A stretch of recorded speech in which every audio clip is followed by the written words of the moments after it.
সৰ্বশিক্ষা অভিযানত কাম কৰি থকা শিক্ষকসকলক যাতে আমি সকাহ দিব পাৰোঁ তাৰ বাবে আজি কেবিনেটে ৩৫,০০০ নতুন শিক্ষকৰ পদ চৰকাৰত সৃষ্টি কৰি SSR শিক্ষকসকলৰ বাবে এটা স্পেচিয়েল ৰিক্ৰুটমেণ্ট ড্ৰাইভ কৰিব খুজিছে। অৰ্থাৎ এই বিশেষ ৩৫,০০০ পোষ্টত অকল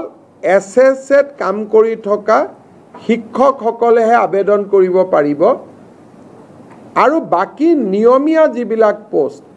তাত ফ্ৰেছ কেণ্ডিডেটবিলাকে আবেদন কৰিব পাৰিব। এই ৩৫,০০০ শিক্ষকে SSR পৰা আহি চৰকাৰত সোমোৱাৰ লগে লগে সৰ্বশিক্ষা অভিযানত ৩৫,০০০ পোষ্ট বিলুপ্তি হ'ব। অৰ্থাৎ সৰ্বশিক্ষা অভিযানৰ ৩৫,০০০ শিক্ষকে স্পেচিয়েল ৰিক্ৰুটমেণ্টৰ বাবে চৰকাৰত আবেদন কৰিব। চৰকাৰে তেওঁলোকৰ কাগজ পত্ৰ চোৱাৰ পিছত তেওঁলোকক নিয়োগৰ সুবিধা কৰি দিব চৰকাৰত, য'ত NPS পাব, চৰকাৰৰ পে স্কেল পাব, ইনক্ৰিমেণ্ট পাব, গোটেইবোৰ পাব। কিন্তু এইখিনি হৈ উঠাৰ পিছত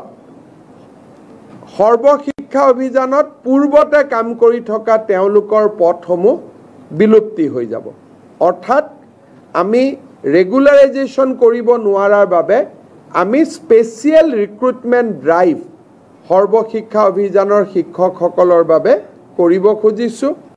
আৰু ইয়াৰ ফলত মই ভাবোঁ যে অহা ৪-৫ মাহৰ ভিতৰতে সৰ্বশিক্ষা অভিযানৰ প্ৰতিগৰাকী শিক্ষকেই চৰকাৰত নিযুক্তি পোৱাৰ সম্ভাৱনা মুকলি হ'ব। আজিও তেওঁলোকে ৰেগুলাৰ ৰিক্ৰুটমেণ্ট ড্ৰাইভত কিছুমান তেওঁলোকে ৰেগুলাৰাইজ হৈ থাকে, কিন্তু এইটো তেওঁলোকৰ কাৰণে হোলচেল কৰা হ'ব। সেইকাৰণে আমাৰ ৩৫,০০০ শিক্ষকে চৰকাৰত সোমাবলৈ এটা সুবিধা পাব। আমাৰ বিভিন্ন সংবাদ মাধ্যমত সাধাৰণতে এটা অভিযোগ উঠা যায় যে আমাৰ পৰিবহণ আৰু ট্ৰেফিকৰ পুলিচসকলে সৰু সৰু অটো ৰিক্সা চালক আদিক ফাইন আদিৰ কাৰণে দিগদাৰি কৰে বা আমনি কৰে, তাৰ ফলত দুখীয়া মানুহখিনিৰ কষ্ট হয়।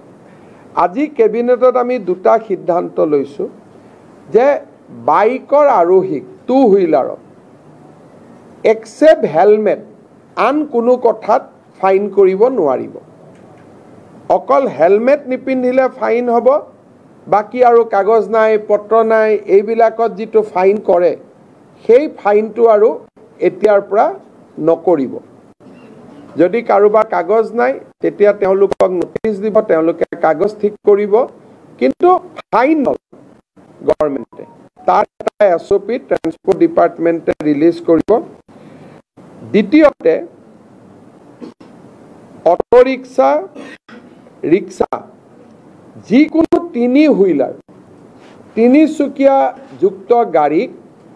4বাৰকৈ তেওঁলোকে ৰিপিটেড অপৰাধ নকৰালৈকে তেওঁলোকৰ পৰা কোনো ফাইন নোলোৱাৰ সিদ্ধান্ত লৈছে। তাৰমানে এজন অটো ৰিক্সা বা এটা ই-ৰিক্সা বা এজন ৰিক্সা চালকে 4টা ফাইন কৰাৰ পিছতহে 5 নম্বৰ বাৰতহে তেওঁলোকৰ পৰা ফাইন ল'ব পাৰিব। 4বাৰ আমি তেওঁলোকক ৱাৰ্ণিং দিম। 4বাৰ ৱাৰ্ণিং দিয়াৰ পিছতো যদি তেওঁলোকৰ ভুলটো তেওঁলোকে কৰিয়ে থাকে তেতিয়াহ'লে 5 নম্বৰ বাৰতহে তেওঁলোকৰ পৰা ফাইন লোৱা যাব। আৰু তেনেকে মটৰ চাইকেল, স্কুটাৰ, স্কুটি আদিৰ পৰা এটাতে খালি ফাইন লোৱা যাব হেলমেট নিপিন্ধিলে, বাকী আন কথাত আমি তেওঁলোকৰ পৰা ফাইন নলওঁ। ইয়াৰ ওপৰত ট্ৰান্সপৰ্ট ডিপাৰ্টমেণ্টক নিৰ্দেশ দিয়া হৈছে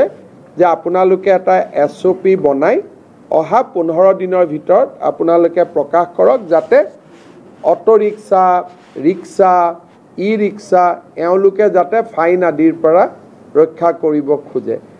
আমি এনে হিচাপ কৰি চাইছিলোঁ যে ইয়াত ফাইনৰ নামত চৰকাৰে যোৱা গোটেই 3 বছৰত 6-7 কোটি টকাও পোৱা নাই। গতিকে 6-7 কোটি টকাৰ কাৰণে আমি মানুহক হুলস্থুল কৰি থকাৰ কোনো অৰ্থ নাই। কিন্তু তেওঁলোকে যদি ভুল কৰি থাকে তেওঁলোকৰ আমি বেলেগ ধৰণৰ আন ব্যৱস্থা ল'ব পাৰিম টকা লোৱাৰ পৰিৱৰ্তে আন যি এক্টত আছে আন আমি আইনী ব্যৱস্থা ল'ব পাৰিম কিন্তু ফাইনটো নোলোৱাকৈ বেলেগ ব্যৱস্থাবিলাক আমি ল'ম ফাইনটোলৈকে আমি নাযাওঁ যাতে মানুহৰ মাজত ধাৰণা নহয় যে চৰকাৰে বিভিন্ন টকা পইচা এই দুখীয়া মানুহবিলাকৰ পৰা সংগ্ৰহ কৰি আছে কেবিনেটত যেটো দুটাই ডাঙৰ সিদ্ধান্ত আছিল এক প্ৰকাৰ ক'ব গ'লে সৰ্বশিক্ষাৰ শিক্ষকসকলৰ বাবে স্পেচিয়েল ৰিক্ৰুটমেণ্ট আৰু ফাইনৰ ক্ষেত্ৰত আজি আমি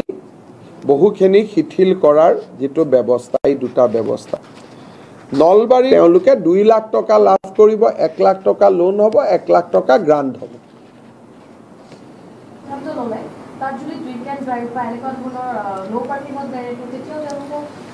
আমি বাইকৰ ক্ষেত্ৰত গাড়ীৰ ক্ষেত্ৰতো ফাইন হ'বই যি মটৰচাইকেল চলায়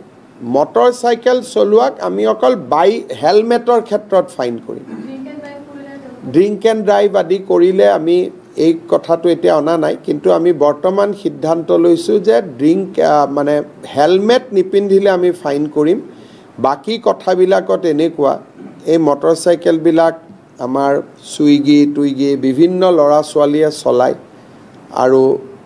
কলেজত অহা ল'ৰা ছোৱালী চলায় স্কুলত অহা ল'ৰা ছোৱালীয়ে চলায় হেলমেটটো নিপিন্ধিলে তেওঁলোকৰ এক্সিডেণ্ট হ'ব তেওঁলোকৰ মৃত্যু হ'ব তেওঁলোকক বচোৱাটো আমাৰ দায়িত্ব বাকি এই যে কিবা এক্সপায়াৰি ডেট হৈ গ'ল কিবা পলিউশ্যন নাই কিবা প্ৰিমিয়াম দিয়া নাই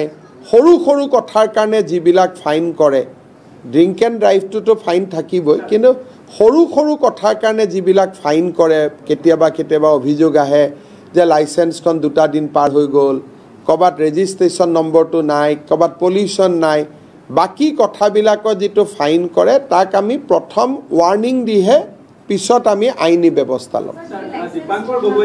ফাইনৰ ব্যৱস্থাক বাদ দি আইনী ব্যৱস্থাবিলাক থাকিব খালি টকাটো নলওঁ বাকি লাইচেন্স কেনচেল অমুক কেনচেল যিবিলাক আইনী ব্যৱস্থা সেইবিলাক থাকিবই খালি ফাইনটো আমি নলওঁ বাকি আইনী ব্যৱস্থা হ'ব ফাইনটো নহয় খালি আইনী ব্যৱস্থা থাকিবই লাইসেন্স কেনসেল হোৱা কিবা হোৱা আইনী ব্যৱস্থাবোৰ থাকিব কিন্তু আপোনালোকে যে চৰকাৰক অভিযোগ কৰি থাকে চৰকাৰে টকা লয় দৰমহা দিব পইচা নাই সেইটো আমি নোহোৱা কৰি দিছো যে আমাক টকা নালাগে আইনী ব্যৱস্থা আমি ল'ম আইনী ব্যৱস্থাটো লৈ থাকিম কাৰণ টকাটো ল'লে মানুহে প্ৰশ্ন কৰে যে চৰকাৰৰ টকা নাই কাৰণে টকা লৈছে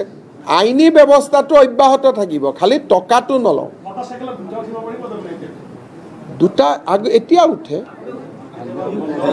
হেলমেট পিন্ধিব লাগিব হেলমেটতো ফাইন হ'বই হেলমেটৰ ক্ষেত্ৰত কোনো ৰেহাই নাই কাৰণ মানুহৰ এইবাৰ আপোনালোকে চালে দেখিব যে এক্সিডেণ্টৰ কেছ কমি অসমত আহি আছে আৰু বহুত এক্সিডেণ্ট কমি গৈছে আৰু বহুত মাক বাপেকে আমাক আশীৰ্বাদ দিছে গতিকে হেলমেটত ফাইন থাকিবই হেলমেটৰ ক্ষেত্ৰত ৰেহাই নাই মই কোনটো ফাইন নলওঁ বুলি কৈছোঁ এই পলিউশ্যন কিবা এক্সপায়াৰি অমুক তমুক যিবিলাক সৰু সুৰা কথাত এটা এফেক্ট হয় তেওঁলোকক আইনী ব্যৱস্থা ল'লে হ'ল ফাইনক বাদ দি আইনী ব্যৱস্থা বহুত আছে গতিকে ফাইনটো মই নল'ব কৈছোঁ আৰু ৰিক্সাৱালা অটো ৰিক্সা এওঁলোকক মই ফাইন নল'ব কৈছোঁ 4 বাৰ ৱাৰ্নিং দিয়াৰ পিছতো যদি নামানে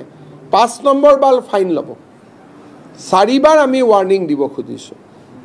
দুখীয়া মানুহ ডাইৰেক্ট টকা দিয়াতকৈ অলপ ৱাৰ্নিং লৈ পেলাই শিকিলে আৰু আমি কিয় ফাইন দিব লাগে যদি নো পাৰ্কিঙত অটো ৰিক্সা এখন পাৰ্কে নকৰে এবাৰ পাৰ্ক কৰিলে ষ্টেপল মাৰি দিয়ক দুবাৰ পাৰ্ক কৰিলে আকৌ এবাৰ ষ্টেপল মাৰক 3 বাৰ পাৰ্ক কৰিলে আৰু এবাৰ ষ্টেপল মাৰক 4 বাৰ ফাইন পাৰ্ক কৰিলে আৰু এবাৰ ষ্টেপল মাৰক 5 নম্বৰ বাৰ যেতিয়া আমি ফাইন কৰিম তেতিয়া মানুহজনেও গম পাব যে নহয় চৰকাৰে মোৰ ওপৰত অত্যাচাৰ কৰা নাই মোক জেনুইনলি ফাইন কৰিছে মই 4 বাৰ আগত ভুল কৰিছোঁ গতিকে আমি অকণমান মানুহখিনিক যাতে যিবোৰ অভিযোগ উঠি থাকে যে দ্বিতীয় লৈ ল'লে MVI লৈ ল'লে তাৰ পৰা আমি অলপ ৰেহাই দিব খুজিছোঁ কিন্তু বেছিক কথাটোত আমি কম্প্ৰমাইজ নকৰোঁ হেলমেটত আমাৰ কোনো কম্প্ৰমাইজ নাই